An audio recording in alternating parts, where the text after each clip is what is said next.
Hi friends, welcome back to our YouTube channel. मैं हूं आपका एजुकेटर अनिल कुमार वर्मा और इस पर्टिकुलर सेशन में हम जानने वाले हैं उन फैक्टर्स के बारे में जो रेट ऑफ ट्रांसपायरेशन को अफेक्ट करते हैं या इन्फ्लुएंस करते हैं। तो दोस्तों, सबसे पहले जान लेते हैं कि इस पर्टिकुलर वीडियो में हम किन किन चीज़ों को पढ़ने वाले हैं। तो इस पर्टिकुलर वीडियो में हम जानने वाले हैं एक्सटर्नल फैक्टर्स के बारे में, हम जानेंगे इंटरनल फैक्टर्स के बारे में। At the end of video we will see some previous year questions as well. तो दोस्तों, शुरुआत करते हैं सेशन की। जैसा कि हम लोगों को पता है, हम लोगों ने प्रीवियस वीडियो में कवर किया था ट्रांसपायरेशन क्या है, ट्रांसपायरेशन के कौन कौन से टाइप हैं, इन सब के बारे में। अगर आपने अब तक नहीं देखा है तो please go and visit that particular video for more concept. लेकिन अब हम समझने वाले हैं उन फैक्टर्स के बारे में जो रेट ऑफ ट्रांसपायरेशन को अफेक्ट करने वाले हैं। तो दो टाइप के फैक्टर्स होते हैं जो रेट ऑफ ट्रांसपायरेशन को अफेक्ट करते हैं। One is external factor, another one is internal factor. Suppose this is a plant.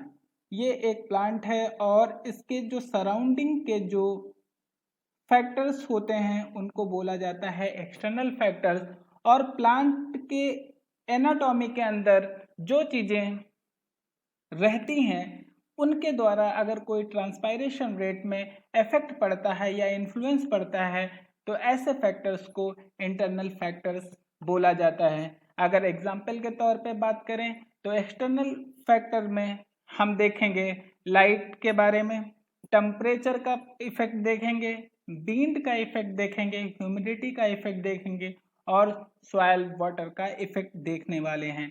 अगर इंटरनल फैक्टर्स के बारे में बात करें तो नंबर ऑफ स्टोमेटा कितने प्रेजेंट हैं लीफ पे, स्टोमेटा का डिस्ट्रीब्यूशन कैसा है, लीफ का एरिया कितना है और ultimately we will see thickness of cuticle. Leaf के ऊपर कितनी मोटी या पतली क्यूटिकल की लेयर है, इन सब के बारे में हम लोग डिटेल से पढ़ने वाले हैं। तो सबसे पहले बात करने वाले हैं एक्सटर्नल फैक्टर्स के बारे में। एक एक करके हम इन सभी के इफेक्ट को समझने वाले हैं कि ट्रांसपायरेशन पे क्या इफेक्ट पड़ता है इन सब चीज़ों का।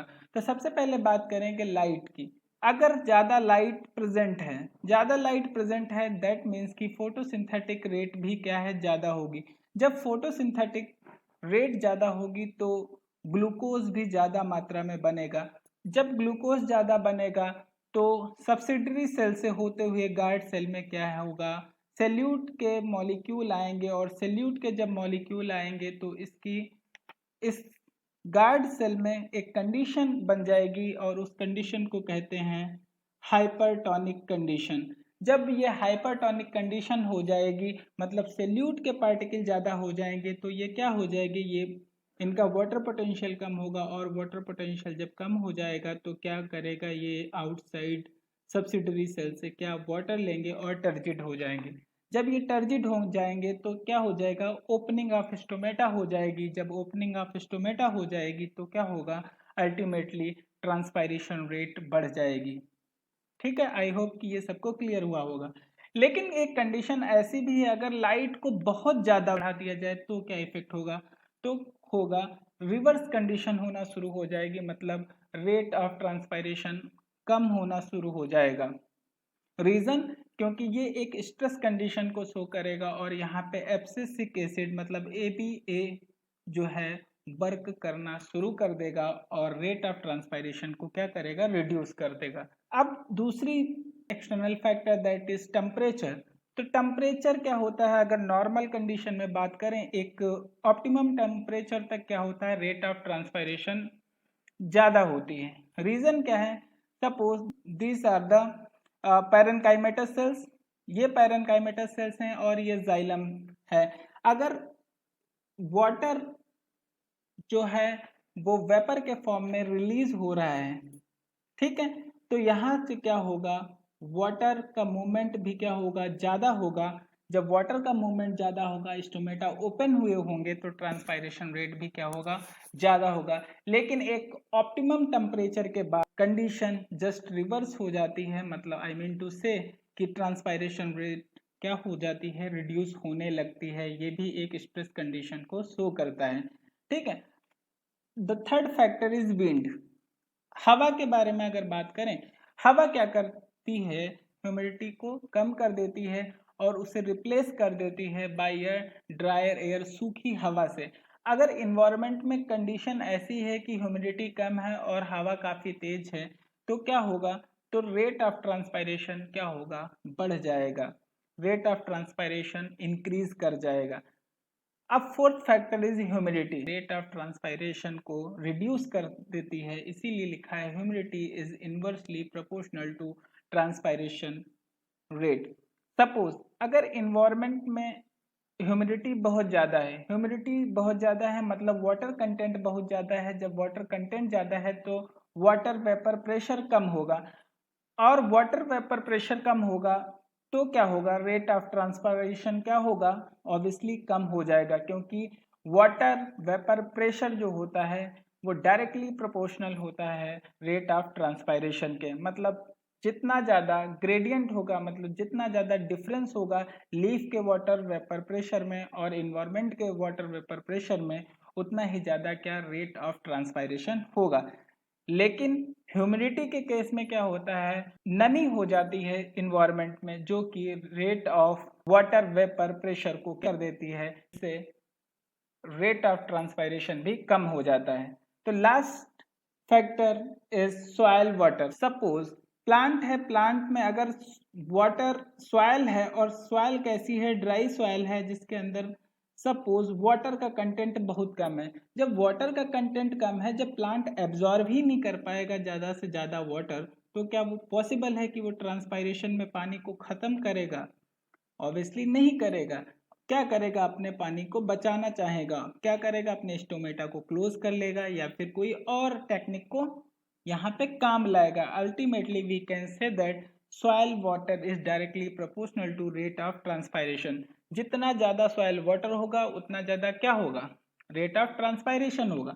अगर हम लोग हाइड्रोफाइट्स की बात करें, मतलब ऐसे प्लांट्स के बारे में बात करें जो वाटर में प्रेजेंट होते हैं, उनका ट्रांसपायरेशन रेट बहुत ज़्यादा होता है क्योंकि उन्हें वाटर की कभी कमी ही नहीं होती है। तो ultimately we can say that soil water is directly proportional to rate of transpiration. दोस्तों अब हम बात कर लेते हैं इंटरनल फैक्टर्स के बारे में। एज आई टोल्ड यू कि इंटरनल फैक्टर्स वो होते हैं जो किसी सिस्टम के अंदर पाए जाते हैं। क्योंकि ये प्लांट है तो प्लांट के अंदर जो भी फैक्टर्स मिलेंगे जो रेट ऑफ ट्रांसपायरेशन को अफेक्ट कर रहे हैं, उन सारे फैक्टर्स को क्या कहेंगे, इंटरनल फैक्टर्स कहेंगे। तो सबसे पहला जो इंटरनल फैक्टर है वो number of stomata. As we all know that mainly जो स्टोमेटा प्रेजेंट होते हैं लीफ पे प्रेजेंट होते हैं, और ज्यादातर जो स्टोमेटा प्रेजेंट होते हैं वो लोअर सरफेस ऑफ लीफ पे प्रेजेंट होते हैं। This is a A and this is a B. इस पे 40 स्टोमेटा प्रेजेंट हैं, इस पे 30 स्टोमेटा प्रेजेंट हैं, तो ऑब्वियसली जो ट्रांसपायरेशन रेट होगा ज्यादा होगा, वो लीफ ए में होगा क्योंकि स्टोमेटा ज्यादा है। तो नंबर ऑफ स्टोमेटा जो है वो डिपेंड करता है कि कितना और कैसा ट्रांसपायरेशन होगा। दूसरा क्या है, distribution of stomata. Obviously suppose as we all know that कि जो लीफ पे जो डिस्ट्रीब्यूशन ऑफ स्टोमेटा होता है वो या फिर अपर सरफेस पे होता है ज़्यादा या फिर लोअर सरफेस पे होता है। अगर डिस्ट्रीब्यूशन पैटर्न जो है वो अपर सरफेस पे ज़्यादा किसी प्लांट एक्स में है तो उसमें रेट ऑफ ट्रांसपायरेशन ज़्यादा होगा रेदर देन वो जो स्टोमेटा जो प्रेजेंट है लोअर सरफेस पे। ठीक है। फिर तीसरा फैक्टर है leaf area. Leaf area actually area of leaf। in this figure we are seeing here there are two leaves, one is big leaf and another one is small leaf। ठीक है। अब सोचो इसका लीफ एरिया ज्यादा है, मतलब इसका surface area ज्यादा है और इसका सरफेस एरिया कम है। जब सरफेस एरिया ज्यादा है तो स्टोमेटा भी बहुत ज्यादा होंगे। जब स्टोमेटा बहुत ज्यादा है तो क्या ट्रांसपायरेशन रेट ज्यादा होगी। जब ये स्मॉल एरिया है दूसरी वाली लीफ का तो स्टोमेटा जब कम होंगे तो ट्रांसपायरेशन रेट भी क्या होगी, कम होगी। Last internal factor is thickness of cuticle. As we all know that cuticle क्या करती है, व्हाट प्रिवेंट करती है वाटर लॉस को, वाटर लॉस को होने नहीं देती। लेकिन हम लोगों ने प्रीवियस वीडियो में पढ़ा था क्यूटिकुलर ट्रांसपायरेशन एक टाइप है जिसके थ्रू क्या ट्रांसपायरेशन होता है, लेकिन वो एक रेयर कंडीशन है, बहुत कम प्लांट्स में ऐसा देखा जाता है। अब क्यूटिकल की थिकनेस भी डिसाइड करती है। अगर मान लो क्यूटिकल की थिकनेस के बारे में बात करें, सपोज दो प्लांट है ए एंड बी प्लांट, एक का 40 नैनोमीटर का क्यूटिकल की थिकनेस है, एक का 50 नैनोमीटर का क्या है क्यूटिकल की थिकनेस है। तो ऑब्वियसली जो 40 नैनोमीटर वाला होगा वो वाटर लॉस को प्रिवेंट थोड़ा कम करेगा कंपेरेटिवली 50 नैनोमीटर वाले के। तो we can say that thickness of cuticle भी अफेक्ट करती है या इन्फ्लुएंस करती है रेट ऑफ ट्रांसपायरेशन को। तो this is all about the factors जो अफेक्ट करते हैं या इन्फ्लुएंस करते हैं रेट ऑफ ट्रांसपायरेशन को। चलिए अब हम जान लेते हैं कुछ प्रीवियस ईयर क्वेश्चंस के बारे में और उनको सॉल्व करने की कोशिश करते हैं। स्टार्ट करते हैं क्वेश्चन नंबर 1 से। लिखा हुआ है which of the following is used to determine the rate of transpiration in plant.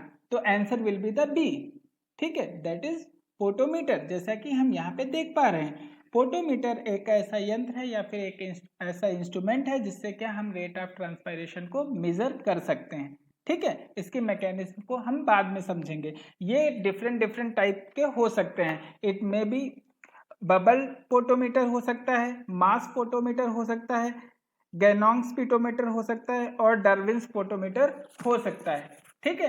लेकिन हम जानेंगे हाइग्रोमीटर के बारे में।